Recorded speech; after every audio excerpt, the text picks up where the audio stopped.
Ok. Bueno, sin más introducción, le cedo la palabra al doctor Araujo para que pueda iniciar. Listo, muchas gracias, doctor de la Peña. ¿Podríamos también empezar a poner la grabación para que quede en registro? Sí, correcto, doctor. Ya inicié. Listo, entonces, muy buenos días a todos los presentes, alumnos que van a estar a punto de rendir el ENAM, actualmente ya internos de medicina. Sabemos de que, la situación en la que nos encontramos ha obligado a que las fechas se modifiquen, se cambien, y ustedes tienen su ENAM ya dentro de poco. Por lo tanto, sabemos de que uno de los temas que genera un poco de, a veces, molestia, un poco de recelo por parte de ustedes, vendría a ser la parte de estadística y epidemia. Por lo tanto, esta clase, estas preguntas, no son clase en sí, es un repaso para ustedes. Vamos a hablar de los puntos, desde el punto de vista de pregunta, que más consideramos importante y que más frecuente han ingresado en diferentes ENAM a lo largo de los años.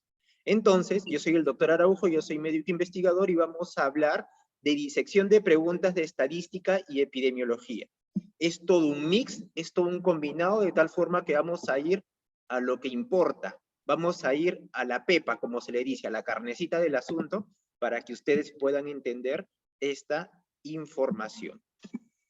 Bien, vamos a empezar con una de estas preguntas. Vamos a leerlo de forma detallada. Nuestro pensamiento tiene que ser, tengo que leer la pregunta del ENAM. ¿Ok? Por lo tanto, vamos a leer esta pregunta de la siguiente forma. En estadística y en epidemia yo les recomiendo lo siguiente, chicos. Vean qué es lo que les están preguntando. Es por eso que ustedes están observando en esta pregunta que yo he subrayado de color rojo el objetivo de esta pregunta. Ahí vemos el test correcto. Ajá, nos están preguntando prácticamente cuál es la prueba estadística idónea a utilizar en este tipo de caso que te están brindando. Luego de eso, revisen las claves, porque las claves en estadística y en epidemia prácticamente ya te orientan cuál es el tema que ustedes necesitan conocer. Veamos ahí las claves. De Student, análisis de varianza, Wilcoxon, chi cuadrado, Kruskal-Wallis. Todas ellas son pruebas estadísticas o test estadísticos. Por lo tanto, la pregunta se centra en ver cuál vendría a ser el test estadístico idóneo para la pregunta en que me están formulando. Voy a poner el puntero aquí láser. Me confirman, ¿se puede observar el puntero láser? ¿Me confirman por el chat, por favor? ¿Es posible observarlo? ¿Listo? Muy bien. Entonces, no se asusten frente a estas preguntas de epidemia y estadística. Es leerlo con paciencia y yo les voy a dar esa orientación. Entonces, empezamos a leerlo. Se trata de un ensayo clínico. Ok, entonces yo ahí ya me voy dando cuenta que me están dando el diseño del estudio de investigación. Ok, es un estudio ensayo clínico. Muy bien. En el que se comparan 3 tratamientos. Entonces, ustedes tienen que saber de que un ensayo clínico es un estudio experimental. Y bueno, estamos en la época de los ensayos clínicos por el tema de vacunas, así de que ya de por sí todos tendremos algún cierto tipo de conocimiento respecto a estos estudios experimentales. ¿Qué es lo que se quieren hacer? Se quieren comparar 3 tratamientos. Por lo tanto, para que sea un poco más visible para ustedes, Aquí están los 3 grupos de tratamiento. ¿Ok? Entonces tenemos un grupo al que se le da un determinado tipo de tratamiento. Ese tratamiento va a ser el placebo, tal como dice en el ensayo clínico. Estamos disecando la pregunta. ¿Ok? Estamos haciendo una disección de esta pregunta estadística. A un grupo se le brinda placebo, a otro grupo se le brinda un tratamiento establecido, o sea, prácticamente un tratamiento estándar, ¿no? Y a otro grupo se le brinda el tratamiento nuevo que se quiere proponer. ¿Ok? Entonces tenemos esos 3 grupos. Tenemos esos 3 grupos del ensayo clínico. ¿Qué es lo que se va a medir en estos grupos? Se va a medir una variable. Y esa variable que me reporta el estudio dice, es una variable de respuesta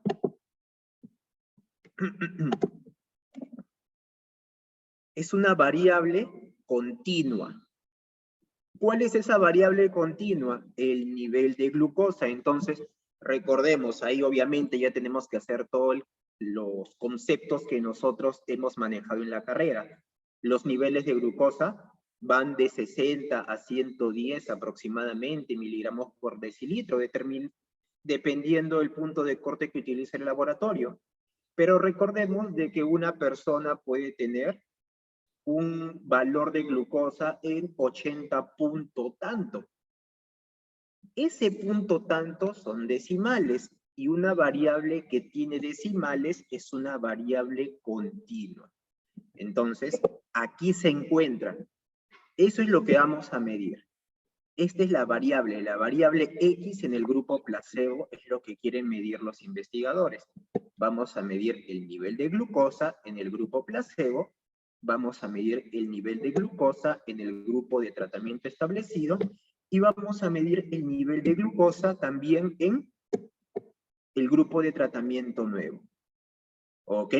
Entonces, acá viene la pregunta. ¿Qué prueba estadística se utiliza cuando la variable de medición es una variable número entre 3 grupos a comparar? Es por ello que también tienen que tener un conocimiento adicional respecto a cómo se distribuye la variable. ¿Y qué te dice el problema? Dice de que la variable se distribuye de forma normal.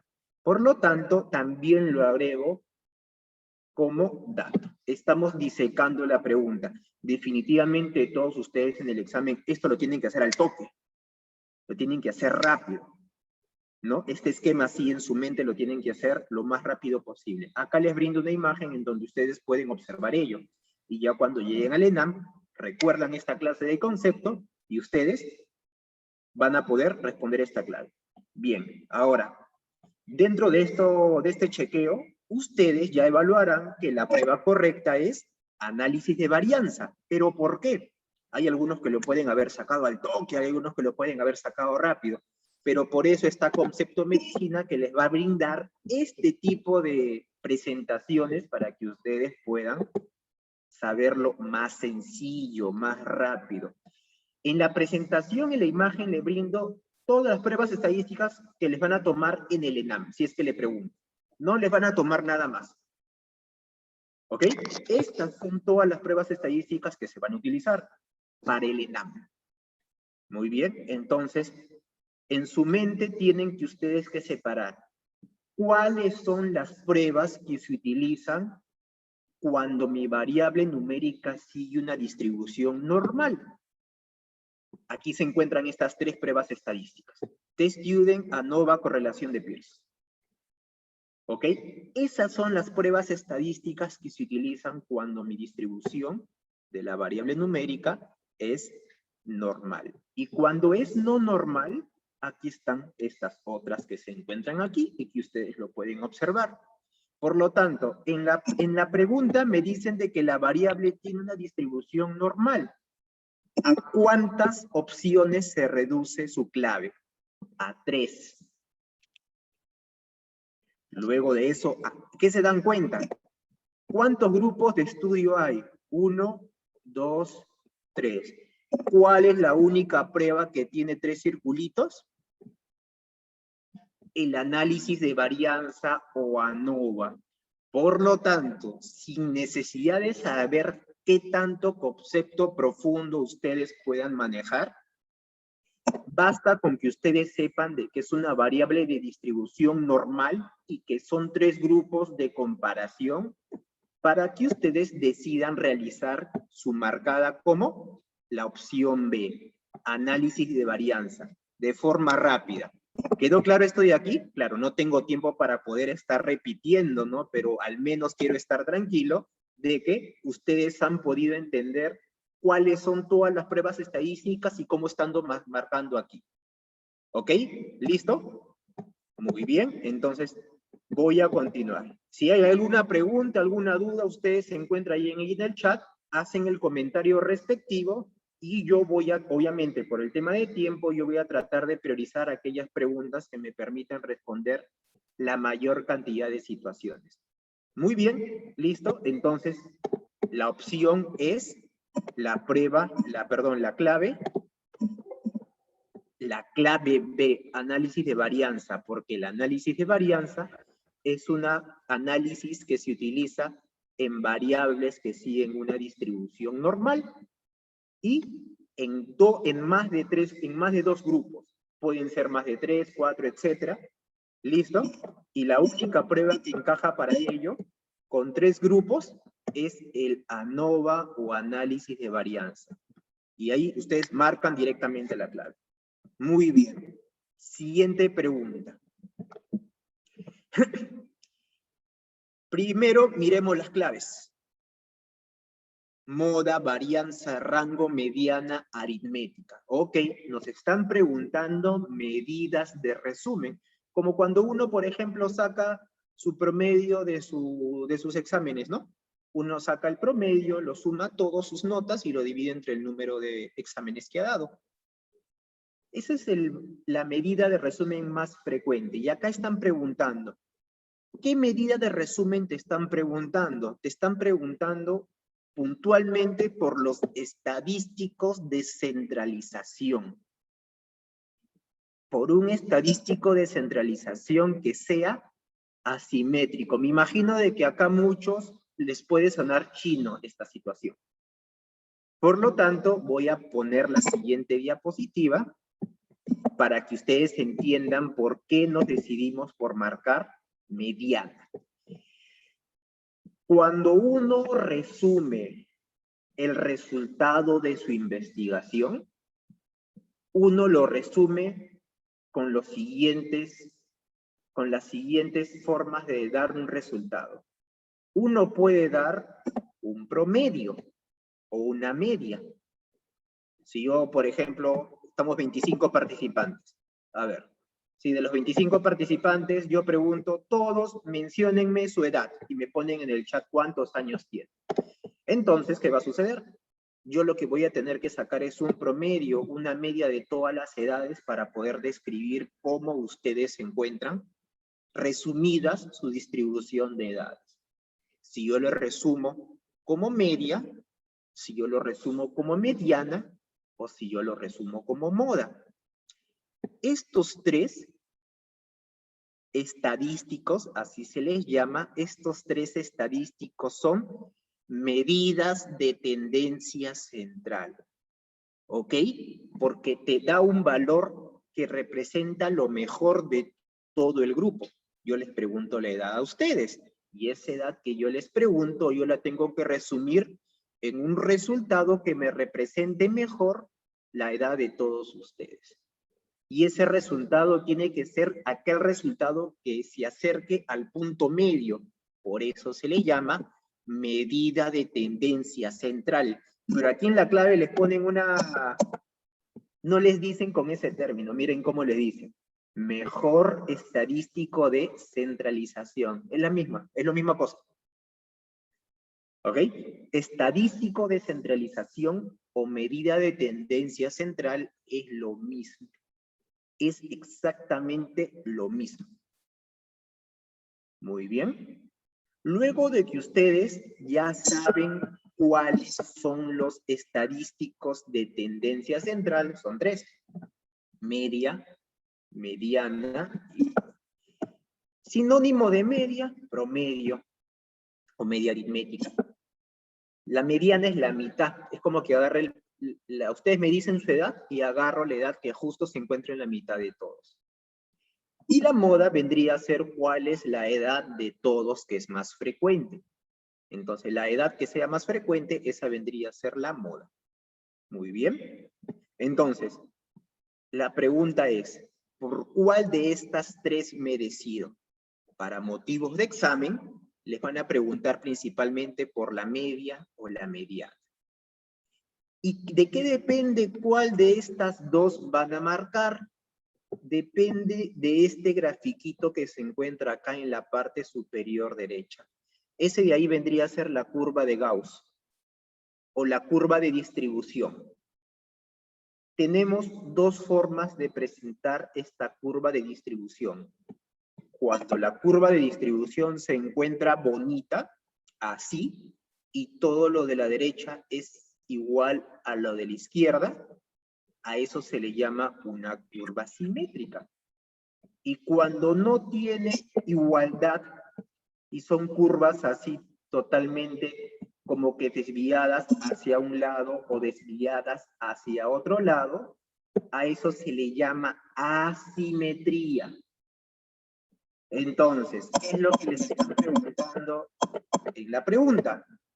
Les están preguntando por un estadístico de centralización que sea asimétrico.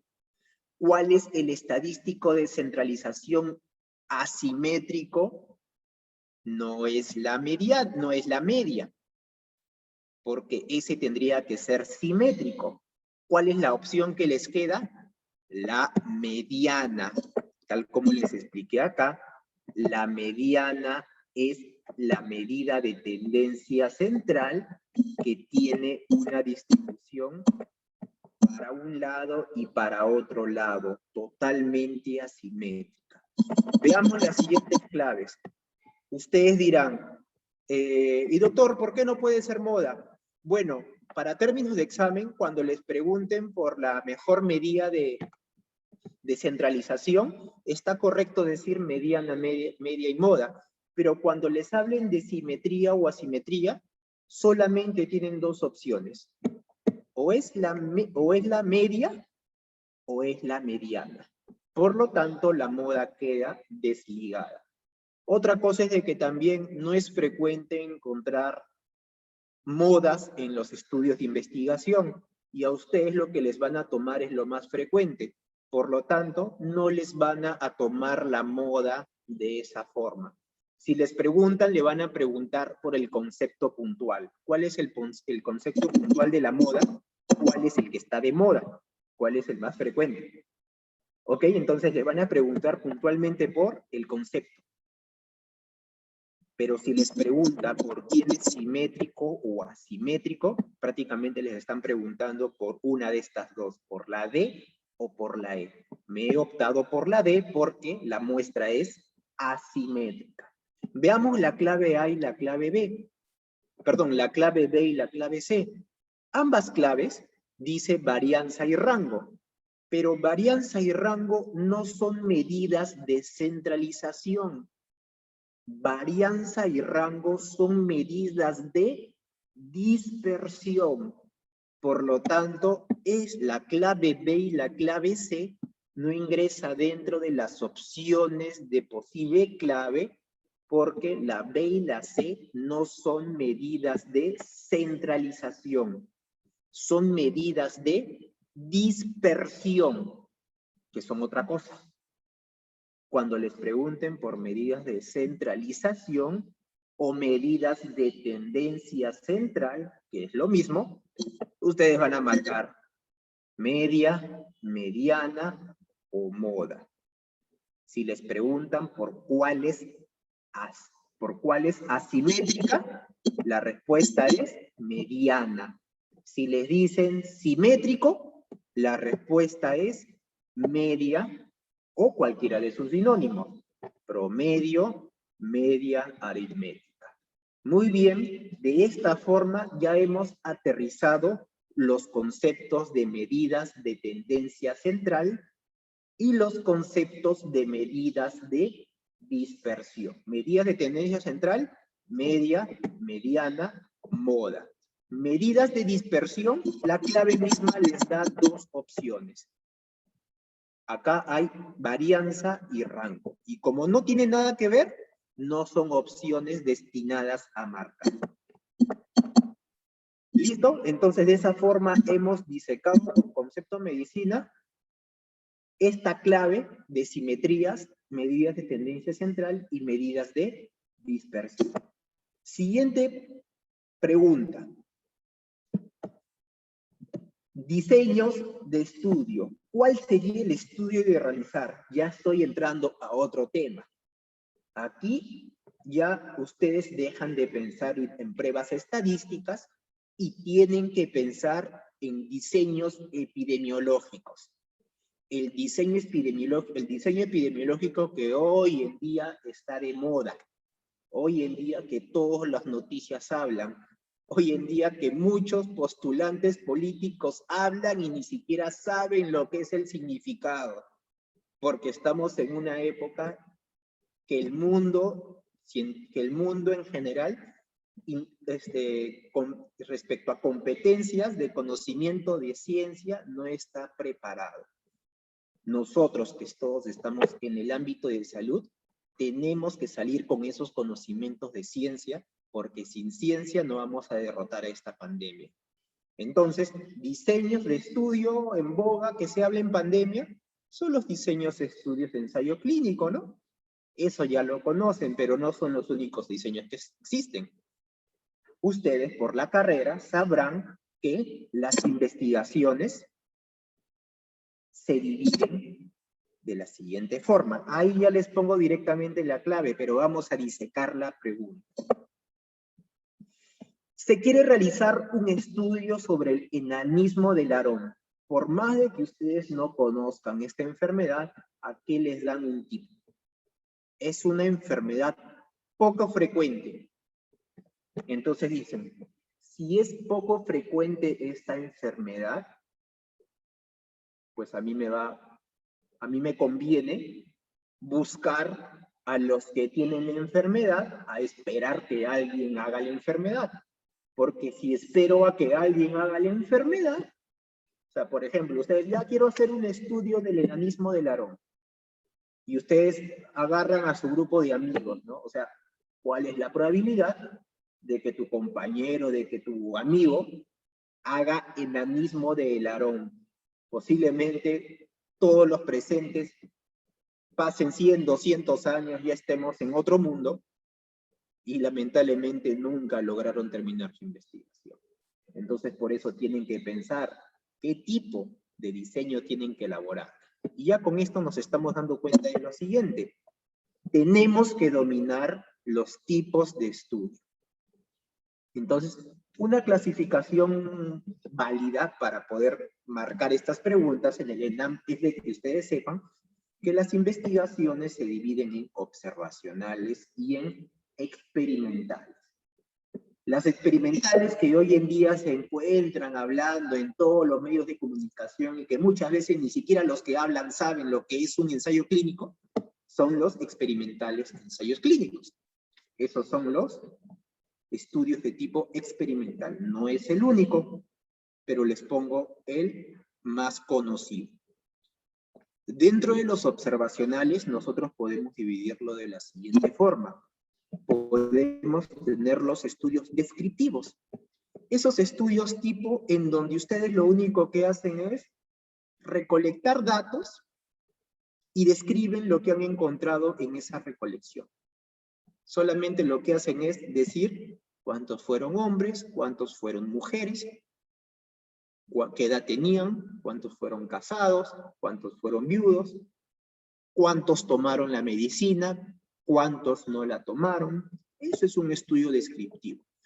Pero si ustedes ya intentan explicar por qué tomó la medicina, el por qué ya estamos aquí, dentro de los analíticos. Y dentro de los analíticos tenemos tres grupitos. Los analíticos transversales, los casos y controles y los cohortes. Ustedes dirán, ¿por qué he puesto el cohorte de color celeste y el ensayo clínico de color celeste? Porque son estudios muy similares. La única diferencia entre uno y otro, ¿ya? Es de que en los ensayos clínicos tú asignas como investigador la variable a investigar. Por ejemplo, hoy en día con los ensayos clínicos, tú asignas quién va a tomar su placebo tú asignas quién va a recibir placebo y quién va a recibir la vacuna. ¿Listo? Pero en los estudios de cohorte, tú no asignas. Tú vas y mides lo que ya fue asignado por otra persona, pero no por ti que eres el investigador. Entonces, cuando en ti no depende esa asignación del medicamento, por poner un ejemplo, entonces ustedes están en el rango de los estudios de cohorte. Pero si ustedes asignan ese medicamento, ustedes están en los ensayos clínicos. Pues bien, sea cual sea el estudio, cohorte o ensayo clínico, tiene que pasar un tiempo para que ustedes puedan medir el resultado. ¿Cuándo se empezaron a vacunar con las experimentaciones? El año pasado. Más o menos para el mes de agosto, septiembre empezaron las experimentaciones. Y a fines de diciembre, exactamente el 31 de diciembre del año pasado, ya empezaron a salir los resultados. ¿Ok? Entonces tuvo que haber un tiempo de espera en el cual ustedes puedan obtener ese resultado de interés. Para el enanismo del Aarón, si su amigo empieza sano, como les dije, se van a demorar la vida, van a morir ustedes y nunca van a terminar viviendo ese desenlace. Por lo tanto, no aplica ni cohorte ni un ensayo clínico, porque son estudios prospectivos. Tendrían que pensar en un estudio que parta ya del grupo enfermo y que retrospectivamente veas qué tuvo esa persona. El opuesto a los estudios de cohorte son los estudios de casos y controles. Muy bien, entonces ya nos estamos dando cuenta de que ensayo clínico no va, cohorte no va, y el opuesto del cohorte es el caso control. Por lo tanto, esa es la clave que ustedes tienen que detectar. ¿Ok? Ahora ustedes dirán, ¿por qué no es un estudio transversal? Porque les dicen esta palabrita importante, un estudio poco frecuente. Cuando en los exámenes de ENAM les pongan estudio poco frecuente diseño, piensen en casos y controles. Estudio muy frecuente, piensen cohorte o ensayo clínico. Así es como ustedes tienen que captar estas claves. Estudios poco frecuentes, al toque a la mente se les vienen los casos y controles. Y es lógico, ¿no? Porque un estudio poco frecuente me conviene ir a buscar directamente a los que ya están enfermos. Pero si es un estudio en donde el desenlace de interés es muy frecuente, entonces ustedes van a seguir vivos para cuando hagan la medición de ese resultado, de ese desenlace.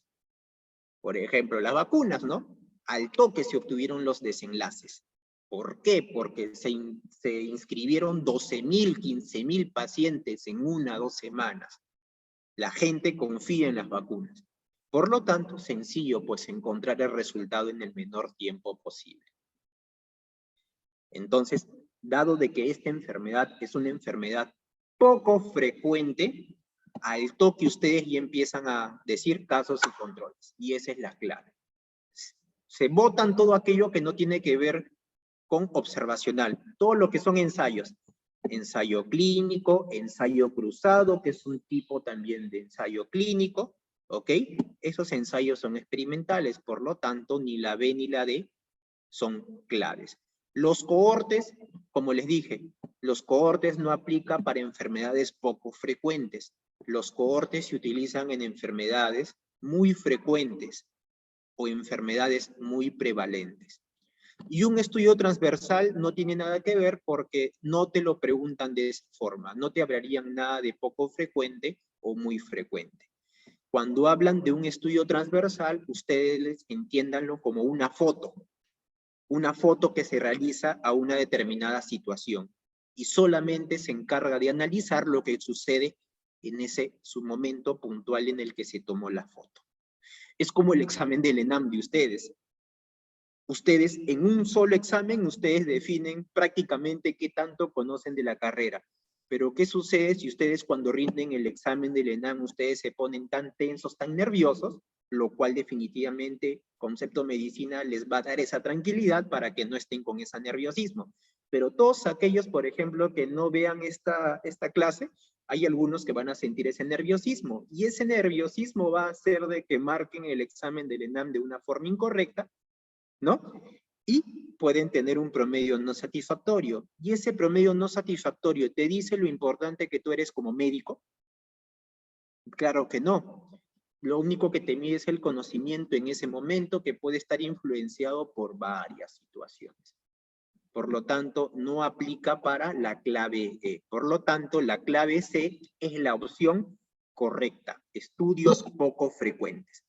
Miren, grupo que ya tiene la enfermedad de Laron, grupo que no tiene la enfermedad de Laron. De forma retrospectiva se busca ver cuál es el factor de riesgo que generó la enfermedad de Laron. Y se espera que ese factor de riesgo sea más frecuente en los que están enfermos en comparación a los que no están enfermos. Ojo, el factor de riesgo puede estar presente en cualquiera de los grupos, independientemente esté o no esté enfermo. Pero obviamente se espera de que el factor de riesgo sea más prevalente en el grupo enfermo en comparación con el grupo no enfermo. Es como el tema del COVID, ¿no? No a todos les da. Hay un grupo en los que con factores de riesgo, hipertensión, diabetes, obesidad, van a hacer COVID, en comparación con los que no tienen esos factores de riesgo o lo tienen en menos proporción. Muy bien, pregunta 4. Como siempre les digo, subrayemos lo que preguntan. ¿A qué tipo de diseño corresponde este estudio? Nuevamente me están preguntando de diseño de estudio. Estamos hablando de ensayos clínicos, estudios de caso control, estudios de caso cohorte. Muy bien, listo, estudios transversales, descriptivos. Pero aquí hay algo muy en particular de este estudio. Miren esto que está subrayado. ¿Qué les menciona? Unidad de análisis. ¿Ok? Unidad de análisis. Esta unidad de análisis, ¿ya? Esta unidad de análisis, ¿cuál es esta unidad? ¿Cuál es esta unidad? Miren, la unidad de análisis son países, pero ustedes dirán, pero qué raro, porque yo cuando hago mis estudios de investigación, mi unidad de análisis es una persona, ¿no? Son personas en donde yo voy al hospital, le tomo su glucosa, ¿no? Es una persona. No sé, yo voy a un colegio y le tomo un instrumento al alumno, ese instrumento es un examen y a mí me sale un resultado y es una persona, ¿no? Pero acá dicen que la unidad de análisis son 26 países europeos. Cuando la unidad de análisis son grupos geográficos grandes, a eso se les conoce como estudios ecológicos. ¿Qué es un tipo de estudio observacional? ¿ok? Pero la unidad de análisis no es la persona. La unidad de análisis es un grupo poblacional. Por lo tanto, tenemos que hablar un poquito de las unidades de análisis.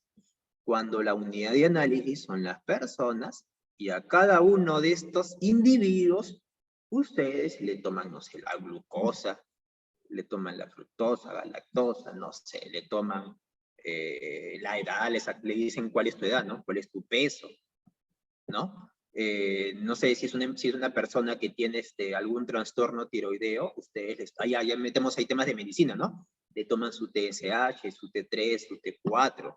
Si es una persona menopáusica, le toman su estrógeno, ¿no? Su estrógeno prevalente en las personas que son menopáusicas, ¿no?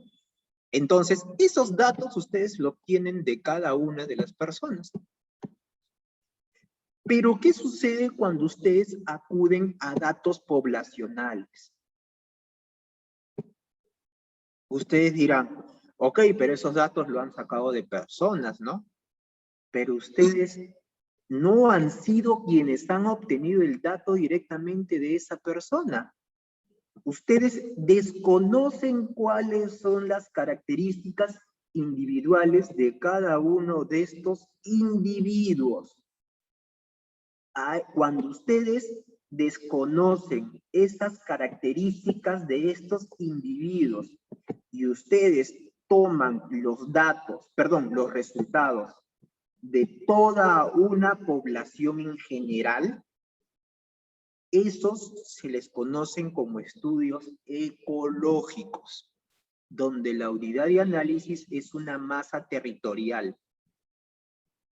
Estos estudios ecológicos, como cualquier estudio, tienen limitantes, y esos limitantes son de que ustedes no conocen las características individuales de cada una de la población. Pero estos estudios ayudan a darte una mirada de lo que puede estar pasando en una población. Caso típico, el estudio que se ha hecho en el país, donde se está demostrando que las vacunas están teniendo resultados en nosotros, en la población médica. O sea, estamos teniendo resultados satisfactorios a partir de estudios ecológicos, que tendrán que ser corroborados esos resultados en estudios de mejor calidad o de mejor rigor metodológico, es el término. Esto de aquí es un estudio ecológico. Por lo tanto, pregunta clave así para el ENAM.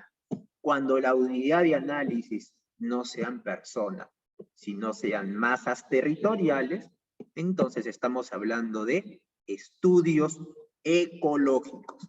Uno a veces ve, aquí en el 2005, uno de los investigadores publicaron un estudio en el que observaron una buena correlación, o sea, se marean, ¿no? Observaron una buena correlación en el uso poblacional de un antibiótico y la tasa de resistencia antimicrobiana. Ya uno aquí ya está en más de 100 latidos por minuto, ya le dio su taquicardia. Se asustan. Pero Concepto Medicina les brinda la opción de que ustedes miren esas palabritas clave del caso que les dan. Palabrita clave, unidad de análisis, masa poblacional. ¿Qué tipo de diseños de estudio? Excelente, estudio ecológico. Esa es la respuesta. Muy bien, chicos. Siguiente pregunta. Continuamos con los estudios. ¿Y por qué estamos continuando con los estudios? Porque ya van a saber que ustedes, si quieren repasar más a profundidad, repasen bien diseño de estudio. Aquí nosotros les estamos dando las preguntas que con mayor frecuencia se han presentado en los diferentes exámenes en todos los últimos años, priorizando los 10 últimos años en donde unos han brindado el ENAM. Entonces, a chancar, a repasar muy bien tipos de estudio. ¿Qué tipo de estudio considera que establecería con mayor solidez la relación buscada? ¿Qué quiere evaluar? Causalidad. ¿Cuál es el mejor estudio que evalúa causalidad? Estamos en tiempos de pandemia. Todo el mundo está desesperado porque salga publicado el ensayo clínico. Entonces, pero igualito, ustedes tienen que ver las claves. Entonces, ustedes dicen, estudios ecológicos, No son estudios observacionales. Casos y controles es un estudio observacional. Transversal, estudio observacional. Cohorte, prospectiva, cohorte es un estudio observacional. El único estudio experimental aquí es el ensayo clínico. Y justamente es el estudio que te brinda la mejor causalidad en las investigaciones. Entonces, ¿qué tipo de estudio establece la mayor solidez de causalidad? Los ensayos clínicos. Entonces, tenemos que recordar cuáles son los niveles de evidencia. Miren, estudios observacionales y estudios experimentales.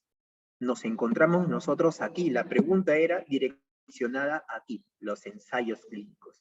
Hay algunos otros estudios que están por arriba del ensayo clínico que te podrían dar una mejor solidez de la evidencia. Sin embargo, no se encuentra aquí. Por lo tanto, no los hemos tenido en consideración. Pero sin embargo, se los presento, ¿no? Estudios de mejor solidez podría ser, y digo podría ser porque no siempre es. Si el estudio está bien hecho, entonces una revisión sistemática podría tener mejor solidez que un ensayo clínico. Siempre y cuando el estudio esté bien hecho. Si el estudio esté bien hecho, no está bien hecho, el estudio se te va al tacho. Y eso es frecuente en muchos estudios que se han hecho en determinado medicamento que muchos dicen que funciona, pero los estudios no están bien hechos, por lo tanto no puedes decir que funciona. Si ese estudio hace metaanálisis, sería un estudio superior al de las revisiones sistemáticas, siempre y cuando el estudio esté bien hecho. Si tú no sabes hacer metaanálisis y cruzas cualquier cosa, vas a terminar dando medicamentos que no tienen la suficiente evidencia. Ya les sonará qué medicamento estoy hablando, ¿no? Entonces, para motivos de examen, ensayos clínicos están por arriba de todos estos de aquí. Cohorte está por arriba de los estudios de casos y controles, está arriba de los reportes de casos, esos casitos clínicos que ustedes hacen, están por arriba incluso de esos, los ensayos clínicos están por arriba de esos, ¿no? Y acá, ¿qué dice? Editoriales, opiniones, ideas. La opinión del profesional es un nivel de evidencia muy por debajo incluso de los estudios.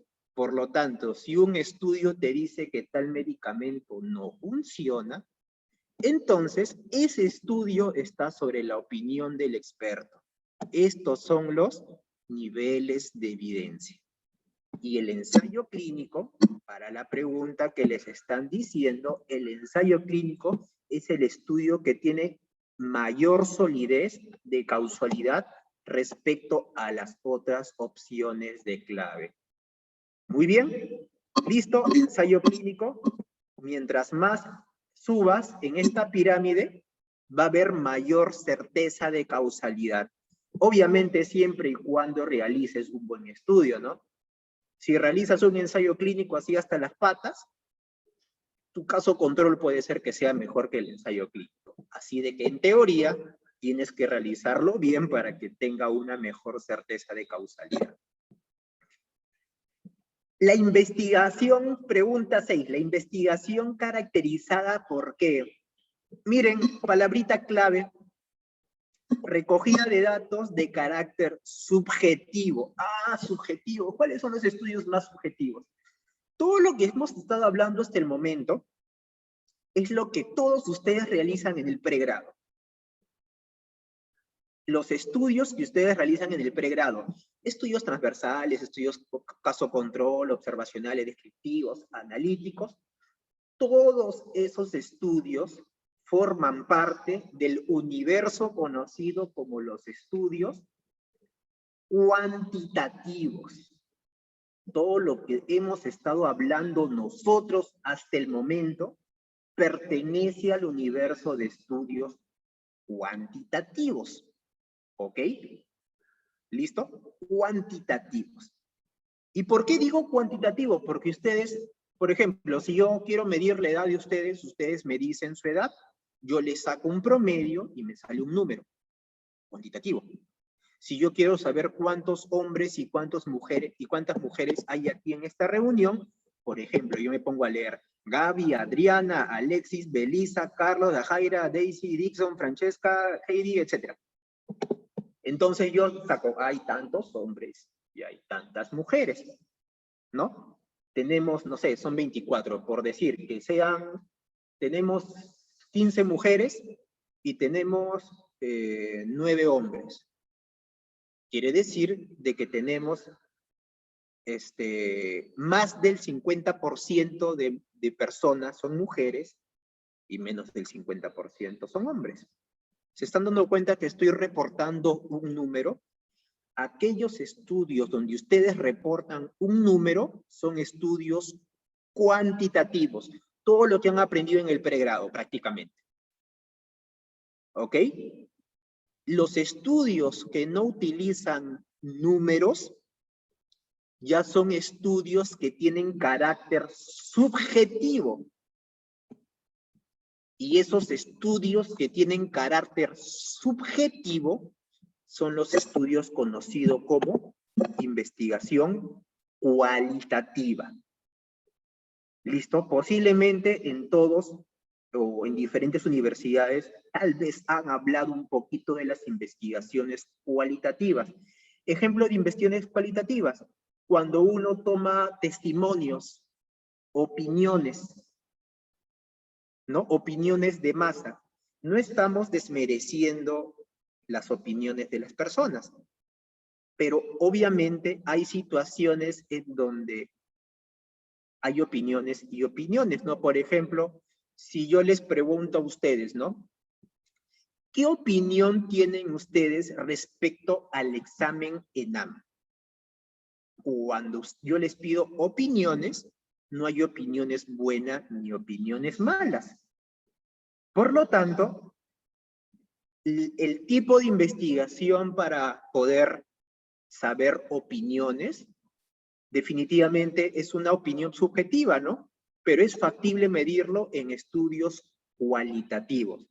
Pero imagínense que yo les pida, ¿qué opinión ustedes tienen respecto a este tratamiento? Y que solamente basada en una opinión, mediten a toda una población. Una opinión es un enunciado subjetivo.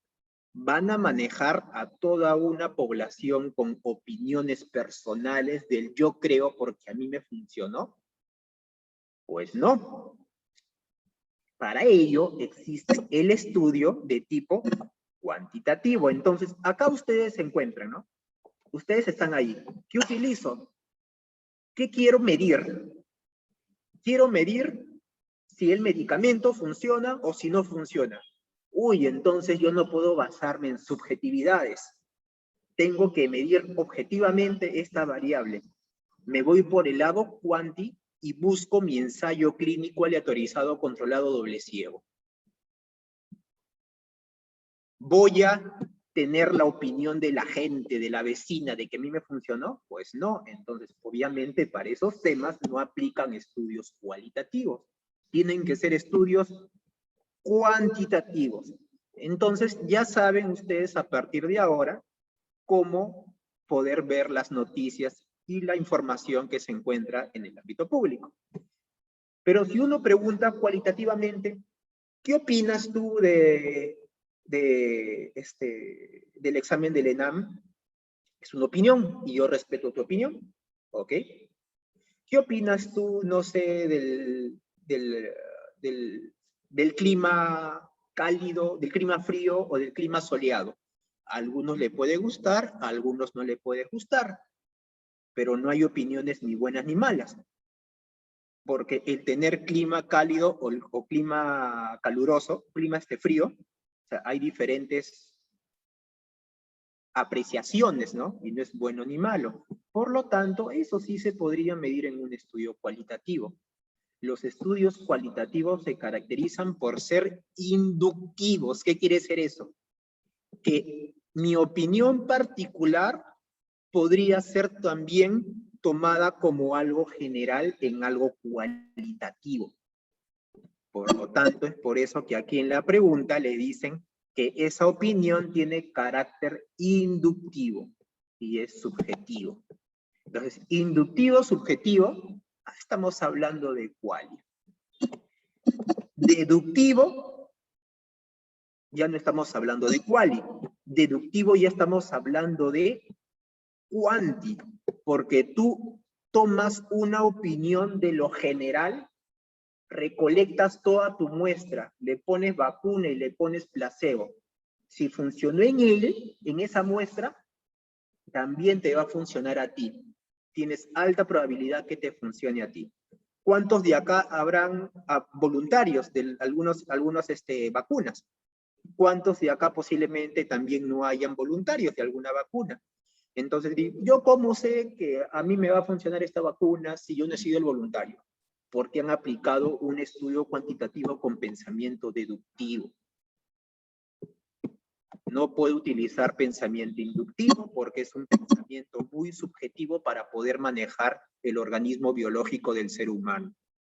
Para estudios subjetivos, quali. Palabra clave, subjetivo, quali. ¿Listo? Siguiente pregunta. Diseño de estudio epidemiológico, nuevamente, pero ahora vamos a enfocarlo de otra forma.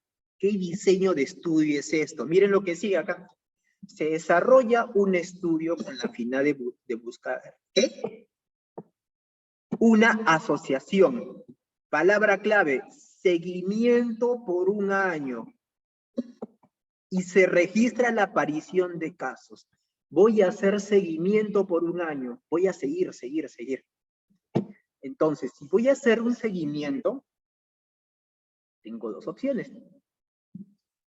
O es un cohorte, o es un ensayo clínico. Para motivos de examen, ojo, si voy a hacer un seguimiento y voy a esperar que aparezcan los casos, son dos opciones. O son cohortes, o son experimentales. Pero aquí, para que sea experimental, te tendrían que dar más información. La información que te brindan acá es una información, ¿ya? Leamos. Se busca encontrar una asociación entre ¿qué? Entre el polvo de mina y la presencia de problemas respiratorios. Se estudian dos poblaciones. Una población expuesta a polvo y otra agricultores. Miren, si ustedes pensaran en ensayo clínico, ustedes cometerían una falta ética. Y hoy en día, el Perú no está para cometer faltas éticas. Por lo tanto, imagínense ustedes de que tenga dos grupos. Ya, a un grupo lo encierro y le pongo a oler polvo de mina. Y a otro grupo lo encierro y lo pongo a oler polvo de agricultores. ¿Ok? Entonces vamos a ver cuántos de ellos hacen su EPOC. Mira, acá hicieron el 50%, acá hizo EPOC y acá el 20% hizo EPOC. Genial, excelente. Han hecho una falta totalmente ética, no le han producido EPOC a un grupo poblacional. Por lo tanto, una opción de hacer esta investigación es acudir ustedes a los lugares donde hay personas que trabajan en mina, que por su condición laboral lamentablemente van a hacer problemas respiratorios. Y luego se van al campo y recolectan sus grupos de agricultores, en donde su actividad laboral también va a hacer que desarrollen algún trastorno respiratorio. Lo que estamos haciendo es, nos estamos aprovechando del entorno situacional para poder hacer el estudio que nosotros queremos. Dice, profesor, doctor, no entendí muy bien, no se preocupen, acá tenemos colores para entender. Entonces, miren, ustedes quieren investigar que el polvo de mina genere este problema respiratorio. El polvo de mina va a generar este problema respiratorio. Entonces, ustedes buscan sus grupos. El grupo expuesto al polvo de mina y el grupo expuesto al polvo de agricultores. Pasa un tiempo, así les dice el problema. ¿Cuánto tiempo pasa? Un año. Y después de un año, ustedes cuantifican cuántos hicieron problemas respiratorios. Esto de aquí es un estudio de cohorte porque ustedes no asignaron la variable de interés. Ustedes no han asignado la variable de interés. Si ustedes lo asignarían, eso sería un ensayo clínico, pero sería una falta totalmente ética, porque le generarían problemas respiratorios a las personas. Entonces, esto de acá es un estudio de cohorte. Y usted dice, ¿y cómo sería un estudio de casos y controles? Al revés. En estudios de cohorte, ustedes empiezan sanos y terminan enfermos. En los estudios de casos y controles, ustedes empiezan enfermos y investigan retrospectivamente por qué se enfermó. Otra palabrita clave aquí. Hacen seguimiento por un año y después de un tiempo se registran casos en ambas poblaciones. O sea, empiezan sanos y terminan enfermos. Esos son los estudios de cohorte. Por lo tanto, la clave es estudio de cohorte. Pregunta de teoría. Efecto Hawthorne. ¿Qué es eso? No me acuerdo. ¿Qué es ese estudio? Esta es la clave. Pero, ¿qué es este efecto? ¿Qué sucede en los ensayos clínicos? ¿O qué se estudia en las investigaciones? Si el investigador observa y está observando constantemente al investigado, el investigado va a decir, sí, doctor, yo soy diabético y yo tomé mi metformina todos los días, va a decir. Sí, doctor, sí, ya no como dulces, ¿ah? Soy diabético, no, yo no como dulces, ¿no? O sea, te está mostrando una cara que no es. ¿Ok? Entonces, ¿qué es el efecto Hawthorne? Es la situación en donde el participante de un estudio modifica su comportamiento porque lo estás observando.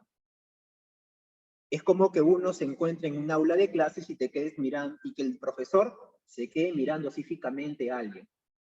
Es lo que sucede con ese alumno, ¿no? Se paltea, ¿no? Se arrocha, ¿no? Como que, ¿qué sucedió, no? Entonces, está cambiando su comportamiento. Entonces, efecto Hawthorne es cambio del comportamiento producto de la observación que está haciendo el investigador. Participantes del estudio hacen que las personas modifiquen su comportamiento. ¿Ok?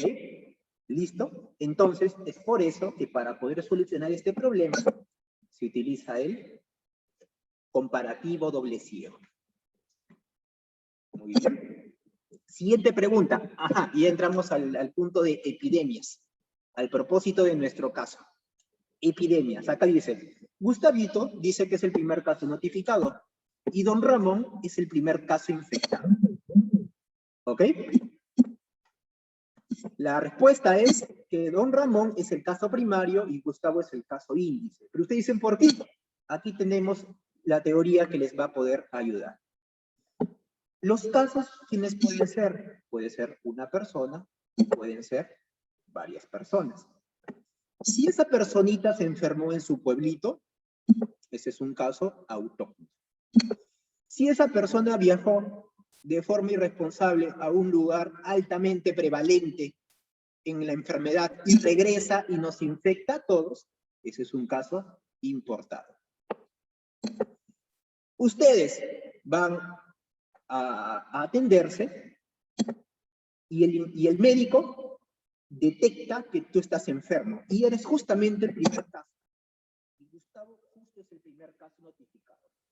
Pero coincidentemente Gustavo, cuando le hacen la anamnesis a Gustavo dice de que él se reunió con Don Ramón y que Don Ramón ya estaba con algunos síntomas similares a la de él.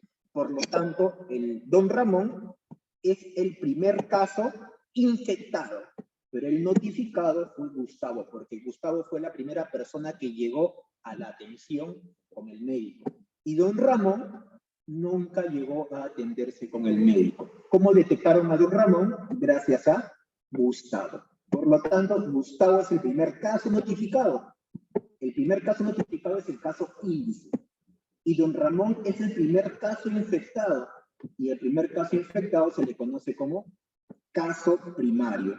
Por lo tanto, es entendible que la clave es la clave E. Gustavo, caso índice, don Ramón, caso primario. ¿Listo? Ya estamos ya por terminar. No vamos a pasar de 1 hora de presentación, también para que no sea muy pesado estos temas de estadística y epidemiología. Pero les estamos dando el tiempo suficiente para que ustedes puedan captar estas definiciones. Acá dice, ¿qué determina quién? Aquí te están preguntando del riesgo relativo y del odds ratio, o también llamado el cociente de posibilidades. Tienen que conocer qué es cada uno. Si bien la clave es la que se presenta a continuación, tenemos que saber por qué es esa clave. Entonces tenemos que conocer que lo siguiente. Si ustedes están haciendo un estudio de cohorte, la medida de asociación que ustedes van a calcular se le conoce como riesgo relativo.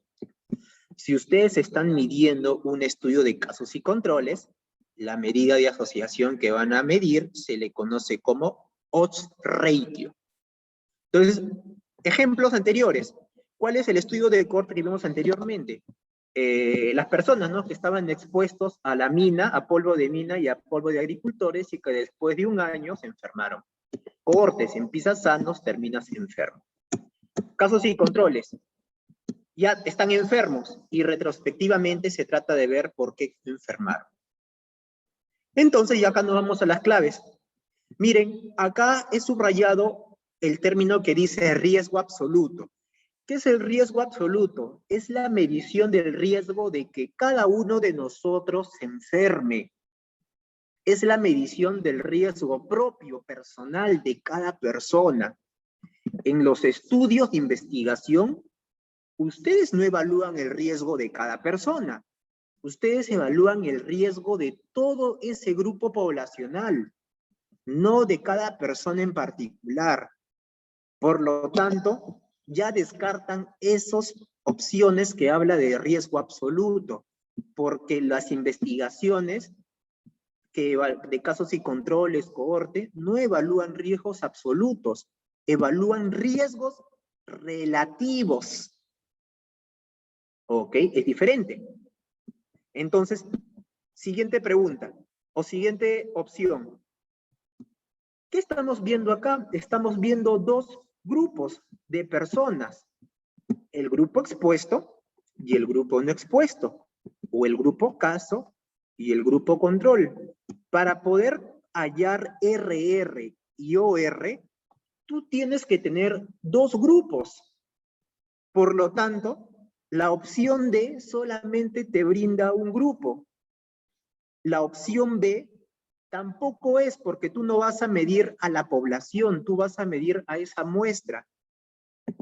Cuando tú haces riesgo relativo y cociente de probabilidades, tú mides riesgo en un grupo y en otro grupo. Por eso la clave es, mides la magnitud del riesgo en el grupo expuesto y en el grupo no expuesto. Por eso la clave es la C, porque tú estás midiendo ese desenlace en el grupo que se expuso al polvo de mina y en el grupo que no se expuso al polvo de mina. Y ese grupo son los agricultores. Tú decides quién es el expuesto y quién es el no expuesto. La clave entonces es magnitud del riesgo entre expuestos y no expuestos. Ya estamos por terminar. Estudio de casos prevalentes en un estudio de casos y controles. ¿Qué puede producir? Acá les pongo de frente la clave, pero vamos a analizar por qué. Miren, acá ya estamos hablando de sesgos. Uy, qué sesgo, de verdad. ¿Qué es eso? No me ubico. Para poder saber sesgo, tenemos que aprender un poco de definición de errores. Tenemos 2 tipos de errar en un estudio, de equivocarnos. Nos podemos equivocar de forma aleatoria. ¿Qué quiere decir equivocarse de forma aleatoria? Que el grupo que hayas recolectado no haya sido el correcto por obras del azar. ¿Y qué quiere decir error sistemático?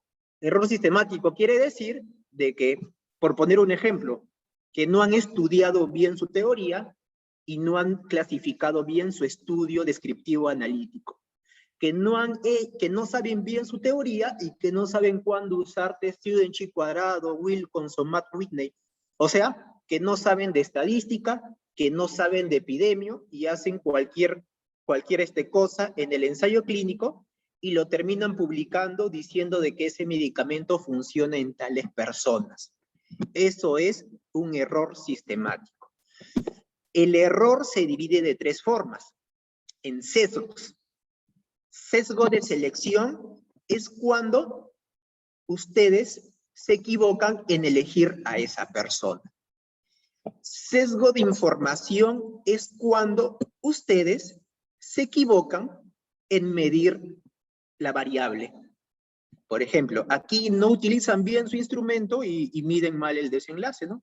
Le dicen, usted tiene depresión, pero se equivocaron y no tiene depresión. Y confusión es cuando tú dices, uy, yo tomé este medicamento y me funcionó. Estás confundido, no sabes de epidemiología, no sabes de sesgos y error sistemático. ¿Qué estamos hablando aquí? Están hablando de casos prevalentes, o sea, hay muchos casos en la población, en los estudios de casos y controles. Por lo tanto, tantos casos prevalentes hay de que tú obviamente vas a tener un error en la selección del participante, porque hay tantos casos prevalentes que tú no vas a poder encontrar o que vas a tener menos probabilidad de encontrar el menos prevalente. Por lo tanto, el sesgo de selección es clásico de los estudios de casos y controles. Si seleccionas mal, agrupas mal. Por ejemplo, tu caso es el hipertenso. Muy bien. ¿Y tu caso? Ok, mi caso es el no hipertenso. Pero ¿cuál es el mejor no hipertenso? Entonces puedes hacer un sesgo de selección errado. Siguiente pregunta. ¿Cuál de las siguientes respuestas maneja confusión? Es mejor para manejar la confusión. Y esto es algo que no saben muchos y lamentablemente que muchos médicos también siguen errando a pesar de ser especialistas. Confusión. Yo tomo café y luego de un tiempo hago cáncer de páncreas. Y yo digo, el café causa cáncer de páncreas. Pero epidemiológicamente nosotros sabemos de que el café, de que las personas que consumen café tienden a fumar más. Y sí es lógico pensar que el tabaco sí te puede hacer cáncer de páncreas. Aparte de hacer cáncer a pulmón, el tabaco también te está haciendo cáncer de páncreas. Por lo tanto, estás confundiendo la asociación café-cáncer de páncreas. La ivermectina cura COVID, pero estás olvidando que el 80% de personas va a mejorar sin uso de ivermectina. Por lo tanto, estás confundiendo el efecto de la ivermectina con la historia natural de la enfermedad de que el 80% va a manejar. Por lo tanto, hay un efecto confusor que estás teniendo. Tienen ustedes que encontrar esa variable confusora para poder tener un análisis mejor. Formas de controlar esa confusión. Ustedes lo pueden controlar en el diseño, elaborando su proyecto. ¿Cómo lo controlan? Por ejemplo, en el término del café, pues restringiendo que todos los que consumen café, consumidores de café, que no fumen. Acá no es con, aquí es que no fumen, acá me equivoqué. O sea, lo restringen en que todos los consumidores de café no deben de fumar, para que de esa forma elimines toda esa confusión. Otra forma, pareamiento. en donde tú te asegures que los que fuman en un grupo también fuman en otro grupo. Ese pareamiento puede ser individual o en grupo. Y análisis ya viene la parte estadística, ¿no? Entonces, hay un análisis que se le conoce como análisis estratificado y un análisis multivariado en donde ustedes lo corren también en su análisis estadístico. No vamos a profundizar en eso, lo único que ustedes tienen que aprender es lo siguiente. Restricción, pareamiento, análisis estratificado y análisis multivariado. Por lo tanto, todo eso se encuentra acá. Por lo tanto, la clave es todas las anteriores. Y ahí nos damos cuenta de que hay muchos investigadores que lamentablemente no han hecho su análisis multivariado en el estudio de ivermectina. Estamos a la espera. Todavía no hay nada dicho. Error. ¿Se acuerdan? Error tipo 1, error tipo 2. Miremos esto de aquí. Ustedes realizan un ensayo clínico. Y ese ensayo clínico encontró diferencias en un grupo. Como también ese ensayo clínico, ahorita no miremos lo que está pintado de color negro, solamente miremos lo que está pintado de colores. ¿Bien? Si ustedes realizan un ensayo clínico y ese ensayo clínico sí encontró diferencias, o ese ensayo clínico puede ser que no haya encontrado diferencias. ¿Ok? Ese es tu ensayo clínico. Pero, ¿qué te dice la realidad? En la realidad, en el mundo real, puede que en el mundo real no exista diferencia o sí exista diferencia entre los grupos. Entonces, miren que esto es lo siguiente, es como el tema de pruebas diagnósticas. ¿Qué pasa si tú en tu ensayo clínico encuentras que sí hubo diferencias entre tus medicamentos y que en la vida real también es diferente? Entonces tú has tomado la decisión correcta. ¿Qué pasa si tú en tu ensayo clínico encontraste que no hubo diferencias y que en la vida real es verdad que no hay diferencias? Por lo tanto, también has tomado la decisión correcta. Pero, ¿qué sucede si tú realizas tu ensayo clínico, no sabes hacer análisis de confusores, no sabes hacer análisis multivariado y encuentras diferencias? ¿Y qué sucede aquí? Pero en la vida real no hay diferencias. Te estás equivocando. A eso se le conoce como error tipo 1 o error alfa. Entonces, miramos acá. Un ensayo clínico aleatorizado que comparaba la eficacia de dos fármacos demostró una diferencia. A ver, ¿dónde está? A ver, acá mi tablita, ¿no? Demostró diferencia. ¿Dónde demostró? Acá no hubo diferencias. Acá su diferencia. Ya, entonces, es como que ustedes dicen, a ver, opciones de puntero. Esto lo tienen que tener en su cabeza, porque imagínense estar haciendo esta cosa en el ENAM. Entonces, en su cabeza dicen, ya, marcan acá, no, ya, acá me encuentro. Acá me encuentro. Por acá me encuentro. Pero ¿qué dice acá? Sin embargo, los dos fármacos en realidad no se diferencian. En realidad no se diferencian. Ya, a ver. No se diferencian. Entonces, si en la realidad no se diferencia, acá está la realidad. Aquí está mi realidad. Acá sí se diferencia, no, pero dice que no se diferencia. Y entonces se pone acá. Entonces, allá. ¿Esto con esto cuál es? Es alfa. La clave es alfa. Es error tipo 1. Ya. Entonces, aquí está, ¿no? Ya. Entonces, marcan esto así. Marcan esto así con toda la seguridad y con orgullo. Cuando marquen así, dicen, gracias, Copseto Medicina. ¿Listo? Entonces, ese vendría a ser la forma como ustedes van a tratar de ver estos tipos de errores tipo 1 y tipo 2. Porque sí es fregadito, sí, pero apréndanse este cuadrito de acá, chicos, y van a ver de que así lo van a hacer al toque. Métodos adecuados, y esta de acá como última pregunta, si no me equivoco, métodos adecuados para representar el estado civil. ¿Cuál es el estado civil? Soltero, casado, viudo, divorciado, con hijos, sin hijos. En fin. Soltero, casado, entonces vayamos a los gráficos, ¿no? Y pensemos, Estado civil, gráfico de barras. Acá puedo ponerle soltero, acá puedo ponerle casado, acá puedo ponerle viudo, acá puedo ponerle divorciado. Gráfico de barras aplica para estado civil, sí aplica, tiene lógica. Pastel, acá puedo ponerle soltero, acá puedo ponerle casado, acá puedo ponerle viudo, acá puedo ponerle divorciado. El pay o pastel aplica para gráfico para estado civil, sí aplica, está correcto. Pictograma, donde lo hacen así con dibujitos. Acá dibujan a los solteros, acá dibujan a los casados, acá dibujan a los viudos, acá los divorciados, conviviente, y etcétera, ¿no? Todos los que quieran ver. ¿Pictograma aplica? Sí. Histograma, un momento, histograma es para variables numéricas.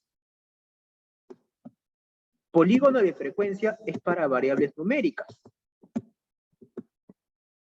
Entonces, el estado civil es una variable categórica, que puede ser soltero, casado, viudo, divorciado. También aplica para tablas de frecuencia. Entonces, ¿cuáles no aplican para variables? ¿Cuáles son los que no aplican para variables categóricas? El histograma y el polígono de frecuencias. A ver, entonces me han preguntado por estado civil. Entonces voy a buscar histograma y polígono de frecuencias, porque acá dice excepto, ¿no? Acá dice excepto. Entonces, acá histograma, histograma, histograma, histograma. Acá hay polígono de frecuencia. Entonces, esta es el excepto.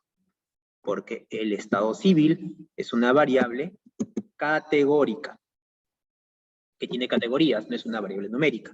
Por lo tanto, esa sería la clave. Listo, chicos, entonces, en estas 14 preguntas hemos tratado de presentar aquellas preguntas